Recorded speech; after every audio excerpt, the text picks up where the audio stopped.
We're going to show you a crucial extended excerpt of this newly revealed testimony by Trump White House aide Cassidy Hutchinson, who was repeatedly in the room or at the door during some of the most pivotal and incriminating parts of the now infamous insurrection. And she drew on that front row seat to provide new, damning details of the attempted coup.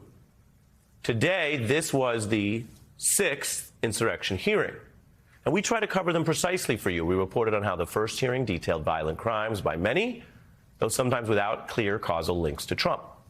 Another hearing showed the criminal liability of Trump appointees and lawyers, raising questions about Donald Trump's own role. Other hearings featured Republicans from Pence's office and from the state level. And on this program, we reported on how some parts of some of those hearings did fall short. Those hearings all had, in their own way, very important material, but not every hearing has been a blockbuster when it comes to evidence on the former president.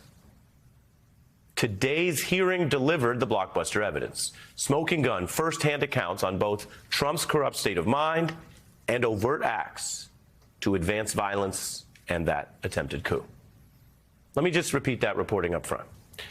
Proving a crime requires proving the state of mind and overt action.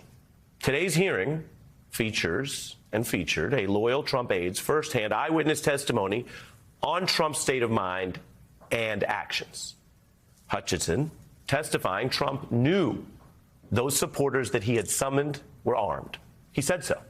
He expected their violence and basically said, in closed company, but overheard in a manner that's now been delivered under oath, he said that would be fine because that violence, if it commenced, would be directed at others, not him. Hutchinson testifying Trump tried to order the Secret Service to admit armed supporters into his crowd where then they could go to the Capitol, a likely illegal order to help armed rioters who would then criminally trespass and criminally attack police and try to do much, much worse against the United States government. That is new today. That is evidence under oath from a Trump loyalist that Donald Trump abused his power over the government and the Secret Service and law enforcement to try to overthrow the government and get law enforcement injured or killed. Among other things, just imagine being in the Secret Service or law enforcement and hearing your commander-in-chief order the illegal admittance of armed people, including reports of AR-15s in the crowd, and we know what those can do, while you risk your life and limb to protect that commander-in-chief. The testimony and now revealed White House documents show Trump intended to join them at the Capitol. He ordered the agents to take him to the Capitol. And before we turn to this excerpt that we are going to play for you, remember, these hearings, this possibly most consequential hearing today, these are not about what anyone thinks of Donald Trump. And they're not about what you guesstimate seems obvious about all of this and how it went down, even if we all pay attention and have our own ideas. This is a congressional investigative subpoena-backed process. It's already led to some indictments. This is the real thing. And so today, this hearing is about the actual evidence and record, which is new and damning, specifically regarding the former president. I remember looking at him saying, Rudy, could you explain what's happening on the 6th? We're going to the Capitol. It's going to be great. The president's going to be there. Mark said something to the effect of, there's a lot going on, Cass, but I don't know. Things might get real, real bad. I recall Tony and I having a conversation with Mark, mentioning knives, guns in the form of pistols and rifles. There's an individual in a tree. He's got blue jeans and a blue jean jacket, and underneath the blue jean jacket, the complainant saw stocked with AR-15. Bear spray, body armor, spears, and flagpoles. Two of the individuals in that group at the base of the tree, near the porta potties, they had Glock-style pistols in their waistband. We got 3 men walking down the street in fatigue while carrying AR-15, copy at 14th and Independent. Have you talked to the president? And Tony said, yes, sir, he's aware too. Was he told again in that conversation that people couldn't come through the mags because they had weapons? Correct. He was effing furious. You know, I don't effing care that they have weapons. They're not here to hurt me. Take the effing mags away.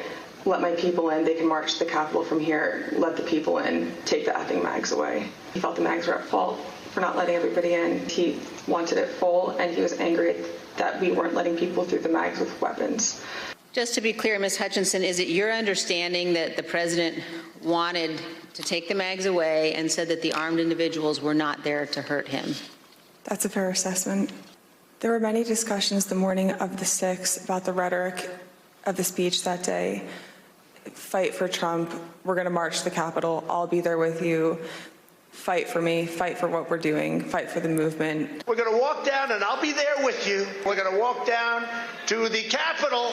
It was becoming clear to us and to the Secret Service that Capitol Police officers were getting overrun at the security barricades outside of the Capitol building, and they were short people. Staff believed that Mogul, the president, was, quote, going to the Capitol. We have a breach of the Capitol! Breach of the Capitol! We lost the line! We lost the line! When President Trump left the Ellipse stage at 1:10, the staff knew that rioters had invaded the inaugural stage. I called Mr. Ornato to reconfirm that we weren't going to the Capitol. We were not going up to the Capitol. We were not going up to the Capitol amidst the march, the breach, the violence against the officers. It was red alert level. And then the other part that is most significant today and most legally damning for Donald Trump, accused of crimes in office, is that when the agents refused his insistent, repeated request that he go join the armed protesters, who some of these agents had heard him say he wanted to be admitted armed so they could go do whatever it was they'd all planned to do together. But the agents refused for Donald Trump, then President Trump's safety. We learned today the extent, absolutely extreme extent that Trump acted. And keep in mind, if a different person inside the government did this, had physical contact, initiated a physical clash with an agent, they would not only be out of a job, they would be detained on the spot. Here's more of what we learned in the bombshell evidence against Donald Trump today. Bobby had relayed to him, we don't have the assets to do it. It's not secure. We're going back to the West Wing. The president had very strong, a very angry response to that. Tony described him as being irate. The president said something to the effect of, I'm the effing president, take me up to the Capitol now. To which Bobby responded, sir, we have to go back to the West Wing. The president reached up towards the front of the vehicle to grab at the steering wheel. Mr. Engel grabbed his arm, said, sir, you need to take your hand off the steering wheel. We're going back to the West Wing. We're not going to the Capitol. Mr. Trump then used his free hand to lunge towards Bobby Engel. And when Mr. Ornato had recounted this story to me, he had motioned towards his clavicles. Our special coverage begins with former Watergate prosecutor Nick Ackerman and the New York Times' Michelle Goldberg. Nick, what is the level of this testimony as criminal evidence? It's pretty spot on. I mean, what we didn't know about before today, and we had a hunch, at least it was my hypothesis, that Trump knew 2 days before January 6th that Vice President Pence was not going to do his bidding. He was not going to send the electoral votes back to the states. He wasn't going to disregard them. So what it showed today was that Trump's final game plan was to use violence, was to stop the vote of the electoral count through violence. Is this, I'm just pressing you on this for precision, in your mind, is this the first time we've had an eyewitness inside the Trump White House directly link him to encouraging armed violence? That's right. Before, we had nobody, not forget inside the White House, we had no evidence linking Trump to the violence. Remember, at his second impeachment hearing, he was claiming that his statements at the Ellipse were simply guaranteed by the First Amendment. He was trying to encourage his supporters who were disappointed in the fact that he lost the election. And let's dig in on that. In fairness, there are politicians who say all kinds of things in speeches. The Supreme Court has actually given a wide berth for that. Right. And so at that impeachment, as you mentioned, that's what I'm referring to. Outside the White House, there are people who said they read that as directly incitement. Incitement is a crime. Other people said, well, that's a tough case to prove, or tie goes to the president. It wasn't incitement. Today, Nick, today you have the White House aide loyal to Trump in the room on site detailing that when he was told people had weapons, he tried to further their access to then be on site with those weapons. And what do people do with weapons? Potentially use them. That's right. What else were they doing with those weapons there? It's a whole different story. I mean, it'd be different if he was talking to an aged group of people that were there on their walkers. That was not the situation. He knew that people had AR-15s, that they had Glocks, that they had other kinds of weapons. But yet he was using the language he did, which his own counsel, the counsel to the president, told him he should not use. And before I bring in Michelle, just again to you as a prosecutor, would that be an illegal order? Yes, it would be. I mean, I think what you've got now is a setup for a real thorough grand jury investigation. We know this happened.